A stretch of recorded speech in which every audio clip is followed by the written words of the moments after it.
दोस्तों, भगत सिंह और बटुकेश्वर दत्त वो चर्चित नाम हैं जिन्होंने भारत देश की आज़ादी में महत्वपूर्ण भूमिका निभाई थी। 8 अप्रैल 1929 को क्रांतिकारी भगत सिंह और बटुकेश्वर दत्त ने दिल्ली की सेंट्रल असेंबली में बम फेंके। उस वक्त कुछ कुख्यात आयोग का प्रमुख सर साइमन मौजूद था। आर्काइव के दस्तावेजों से इस बात की पुष्टि होती है कि साइमन आयोग को भारत में व्यापक विरोध का सामना करना पड़ा था। उस समय के अखबारों ने यह खबर भी छापी थी कि 2 स्वतंत्रता सेनानियों ने हिंदुस्तान सोशलिस्ट रिपब्लिकन आर्मी की ओर से आगंतुकों की गैलरी से लाल पत्रक गिराए थे, जिसमें संदेश था, यह बंदिरों को सुनने के लिए एक तेज धमाका है।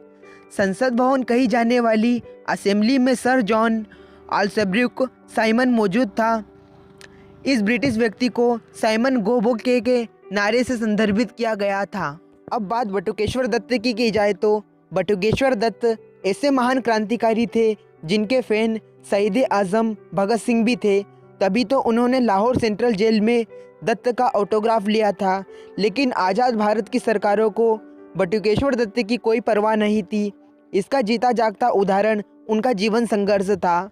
देश की आज़ादी के करीब 15 साल तक सलाखों के पीछे गुजारने वाले बटुकेश्वर दत्त को आज़ाद भारत में एक नौकरी के लिए भटकना पड़ा था। उन्हें कभी सिगरेट कंपनी का एजेंडा बनना पड़ा तो कभी टूरिस्ट गाइड बनकर पटना की सड़कों पर घूमना पड़ा। जिस आज़ाद भारत में उन्हें सिर आंखों पर बिठाना चाहिए था, उसमें उनकी घोर अपेक्षा हुई।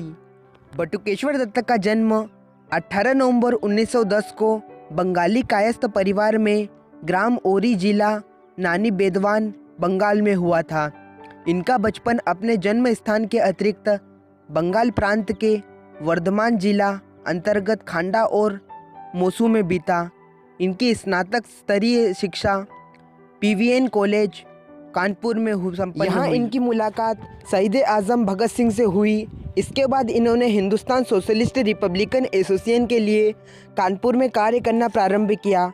इसी क्रम में इन्होंने बम बनाना भी सीख लिया। देश प्रेम के प्रति उनके जज्बे को देखकर भगत सिंह उनको पहली मुलाकात में ही दोस्त मानने लगे। 1928 में जब हिंदुस्तान सोशलिस्ट रिपब्लिकन आर्मी का गठन चंद्रशेखर आज़ाद की अगुवाई में हुआ तो बटुकेश्वर दत्त भी उनके अहम सदस्य थे। बम बनाने के लिए बटुकेश्वर दत्त ने खास ट्रेनिंग और इसके महारत हासिल कर ली थी। 8 अप्रैल 1929 का दिन था। पब्लिक सेफ्टी बिल पेश किया जाना था। बटुकेश्वर बचते बचाते किसी तरह भगत सिंह के साथ 2 बम असेंबली में ले जाने के लिए कामयाब हो गए। जैसे ही बिल पेश हुए, विजिटर गैलरी में मौजूद भगत सिंह और बटुकेश्वर दत्त उठे और 2 बम उछाल दिए जहां बेंच खाली थी। जॉर्ज स्टस्टर और बी दलाल समेत थोड़े लोग घायल हुए, लेकिन बम ज़्यादा शक्तिशाली नहीं थे। सो धुआं तो भरा, लेकिन किसी की जान को कोई खतरा नहीं हुआ। बम के साथ साथ दोनों ने वो पर्चे भी फेंके। गिरफ्तारी से पहले दोनों इंकलाब जिंदाबाद, साम्राज्यवाद मुर्दाबाद जैसे नारे भी लगाए। 10 मिनट के अंदर असेंबली फिर शुरू हुई और फिर स्थगित कर दी गई। उसके बाद देश भर में बहस शुरू हो गई। भगत सिंह के चाहने वाले जहां ये साबित करने की कोशिश कर रहे थे कि बम किसी को मारने के लिए नहीं बल्कि बहरे अंग्रेज के कान खोलने के लिए फेंके गए थे, तो वहीं अंग्रेज और अंग्रेज परस्त इसे अंग्रेजी हुकूमत पर हमला बता रहे थे। हालांकि बाद में फोरेंसिक रिपोर्ट ने यह साबित कर दिया कि बम इतने शक्तिशाली नहीं थे। बाद में भगत सिंह ने कोर्ट में कहा कि उन्होंने केवल अपनी आवाज़ रखने के लिए, बहरों के कान खोलने के लिए इस तरीके का इस्तेमाल किया, ना कि किसी की जान लेने के लिए। लेकिन भगत सिंह ने जेल जाते कि HRS के सदस्यों ने लॉर्ड इरविन की ट्रेन बम में भगत सिंह, राजगुरु और सुखदेव को फांसी हुई, जबकि बटुकेश्वर दत्त को काला पानी की सजा। फांसी की सजा ना मिलने से वे बहुत दुखी और अपमानित महसूस कर रहे थे। बता दें कि यह पता चलने पर भगत सिंह ने उन्हें एक चिट्ठी लिखी।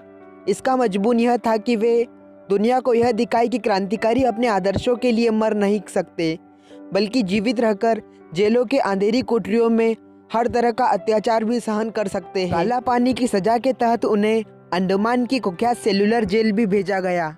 बाद में 1938 में वो रिहा हो गए। काला पानी की सजा के दौरान ही उन्हें टीवी भी हो गया था, जिससे वे मरते मरते बचे।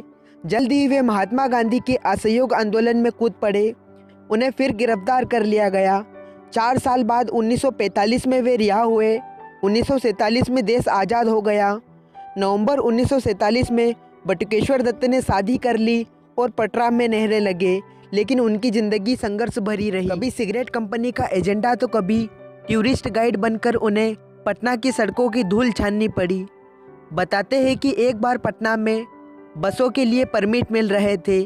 बटुकेश्वर दत्त ने भी आवेदन किया परमिट के लिए। जब पटना के कमिश्नर के सामने पेशी हुई तो उन्होंने उनसे कहा कि वे स्वतंत्रता सेनानी होने का प्रमाण पत्र लेकर आए।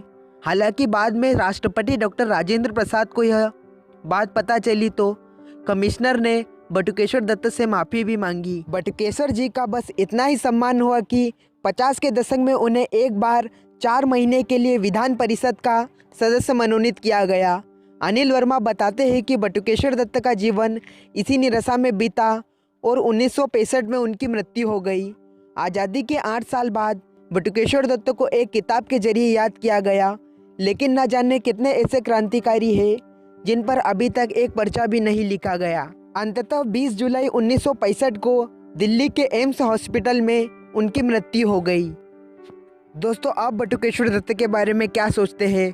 कमेंट में ज़रूर बताएं और वीडियो पसंद आए तो वीडियो को लाइक और चैनल को सब्सक्राइब करें।